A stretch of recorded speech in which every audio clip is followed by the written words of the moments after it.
यानी छप्पर मरम्मत करने का समय तभी होता है जब धूप खिली। ऑब्वियस, धूप खिली मतलब जब आपकी स्थिति अच्छी हो, तो भविष्य की जो आपको कमजोर करने वाली, परेशान करने वाली परिस्थितियां पैदा हो सकती हैं, उसका समाधान अभी से ही हमें ढूंढ लेना चाहिए। यानी जब आपकी इकोनॉमी अच्छी हो, उसी समय आपको भविष्य में अगर इकोनॉमी को नुकसान होगा, उन कारणों की पहचान करके अभी से उनके समाधान पर कार्य करना चाहिए। या आप ऐसा समझ सकते हैं जैसे आप मनुष्य अपना बीमा कराता है, तो वो भी छप्पर मरम्मत करने का समय तभी होता है जब धूप खिली, यानी उसकी स्थिति अच्छी है तो बीमा करा लेता है। गाड़ी खरीदता है, बीमा करा लेता है। वो भी यही है कि आज आपने गाड़ी खरीदी, स्थिति आपकी अच्छी है, धूप खिली हुई, सनसाइन, लेकिन कल को गाड़ी ठुक भी सकती है, और ठुक सकती है, बहुत पैसा लगेगा अगर आपने बीमा नहीं कराया। सिंपल सी बात है। तो छप्पर मरम्मत करने का तो इस टॉपिक में यही है कि जो आरबीआई की रिपोर्ट है, आप उस रिपोर्ट को लिखिए और आरबीआई के कंसर्न लिखिए जो आपको न्यूज में बताया गया, और फिर लिखिए यह स्थिति भारत सरकार के नीति निर्माताओं को इस बात की तरफ प्रेरित करती है कि अभी हमारी इकोनॉमी में जलवायु परिवर्तन का गंभीर नुकसान नहीं दिख रहा है, लेकिन आने वाले समय में इसके गंभीर नुकसान दिखाई देंगे।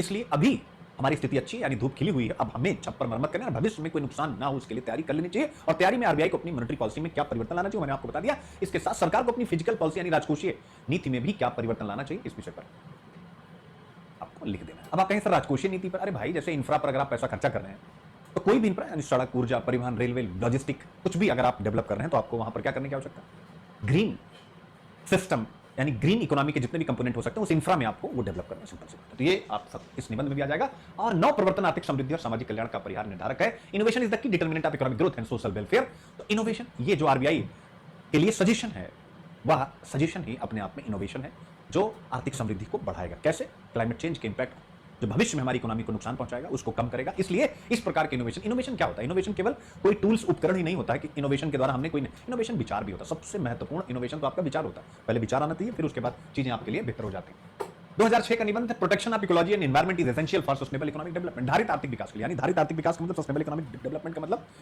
कि विकास हमेशा पॉजिटिव गति से चलता रहे, यानी आर्थिक समृद्धि और उस समृद्धि का वितरण समाज के सभी वर्गों में होता रहे, इसे हम, और यह पीढ़ी दर पीढ़ी चलता रहे, इसे हम धारित आर्थिक विकास कहते हैं। अब इस निबंध में कहा गया कि धारित आर्थिक विकास तभी आएगा जब हम इकोलॉजी एनवायरमेंट का कंजर्वेशन करेंगे। मेरे बच्चे, आरबीआई भी तो यही कह रहा है कि ग्लोबल वार्मिंग हमारे सामने धारित आर्थिक विकास के लिए एक चुनौती के रूप में आ गया। बोल रहा है कि नहीं बोल रहा है? अरे कह रहा है ना, आर्थिक समृद्धि रुक जाएगी। आर्थिक समृद्धि का मतलब क्या होता है? ट्रिकल डाउन इफेक्ट आपने पढ़ा होगा कि जीडीपी बढ़ती है तो ऑब्वियस सब तक उसका लाभ पहुंचता है, अधोमुखी निस्पंदन का सिद्धांत जिसे आप कहते हैं हिंदी के अंदर। तो protection of ecology and environment is essential. तो आरबीआई यही तो कह रहा है। आरबीआई जो अपनी रिपोर्ट में बात कह रहा है वो इसी बात की तरफ इशारा है कि भैया अगर धारित आर्थिक विकास यानी आप लगातार आर्थिक समृद्धि को बनाए रखना चाहते हैं तो आपको अब समय आ गया पारिस्थितियों, पर्यावरण का परिरक्षण करें। और उसके लिए आरबीआई के लिए सुझाव कि अपनी मॉनेटरी पॉलिसी को वो इस प्रकार से डेवलप करें, प्रदूषण और गैर प्रदूषण वाले आर्थिक क्षेत्रों को कैटेगराइज करके जो प्रदूषण वाले क्षेत्र है उनमें ऋण लेना महंगा करें, और जो गैर प्रदूषण को आगे ले जा रहे हैं स्वाभाविक उन्हें सहायता करें। इसके साथ कार्बन क्रेडिट मैकेनिज्म को सरकार और आरबीआई मिलकर के तीव्रता के साथ आगे बढ़ाएं, जो क्योटो प्रोटोकॉल के तहत एक एनवायरमेंटल कंजर्वेशन मैकेनिज्म है। पर्यावरण संरक्षण तंत्र है कि नहीं? पर्यावरण संरक्षण तंत्र, एनवायरमेंट कंजर्वेशन मैकेनिज्म है कि नहीं? बताइए। तो आप कहेंगे हाँ भाई है, आप समझ गए।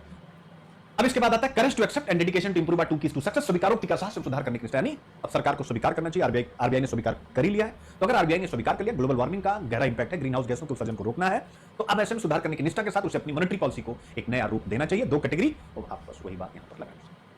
कैसा लगा बच्चों?